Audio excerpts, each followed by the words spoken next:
as you can see, this is the thing we're learning today. Dude, that's such a cool era. Wait, I have a call. Can I answer this like real quick? Yes, you can answer your call. Hello? No, not in front of everyone.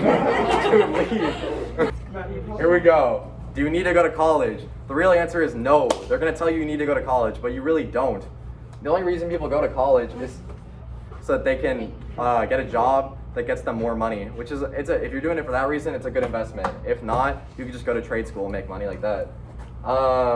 So if you're unsure or you wanted to use your path to make more money, then you go. And you can also meet more people in the industry. That's why people go too.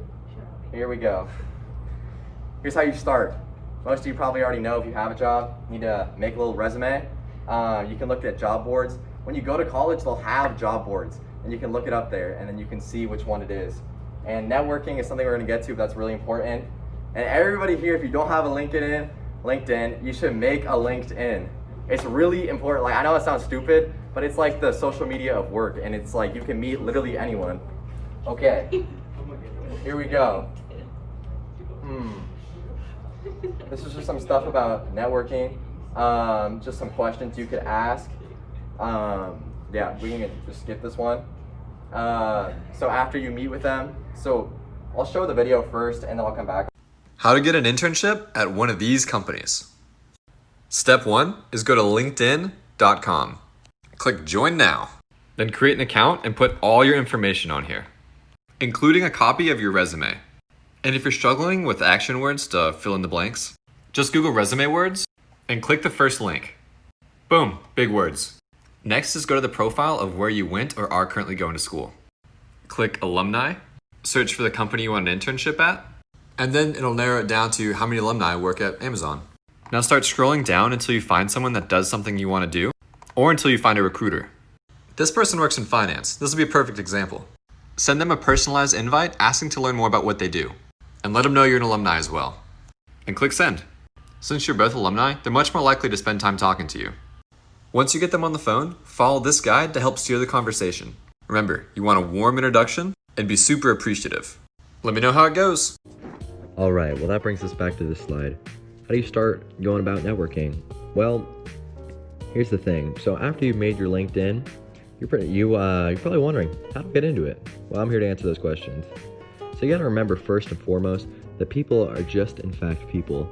Anyone is really achievable. They live the same lives as you. There's nothing really different. But of course you have to show your respect because they are taking time out of their day if you do get the chance to talk to them.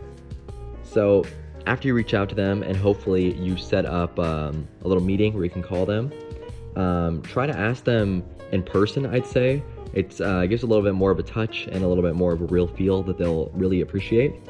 So on this linked site I provided from Harvard, there's some really good questions to ask them. Some of them may be, what are your primary job responsibilities? What experience did you need to get your job? And what do you wish to know about the position before you started? Those are just some examples. You can look up more in the Harvard site. Basically get them talking about what they did and get them talking about them, because people love talking about themselves. And if you can get them talking about them and you end up learning more about the business and you can actually become friends with them, then they're more likely to refer you, and vice versa. So any last notes? So after you've done talking with them, hopefully you did well, you asked them the questions, you gained some connection, then this is so important because people forget to do this step. You send them a thank you email after meeting them. You thank them for their time because again, they didn't have to do this. They didn't have to help you out, but they chose to because you were nice, and so you should be nice when you end it too. And then one other thing is to check in with them from time to time. You know, some people just let it go by, and they're not gonna see you as a true friend unless you keep coming back and you keep trying to connect with them, asking them how they are, how's the job, maybe you refer to one of those questions you asked them in your meeting. You can also write down who led you to each connection. So if they point you to somebody else in your department, like they point you to somebody in finance and you connect with them per se, you can thank them, the person you met in finance, and you can thank the person who guided you. That's really all I have for today. So thank you guys so much for taking the time to invest in your own futures. I hope you guys found this helpful, and I hope to see you again in the future.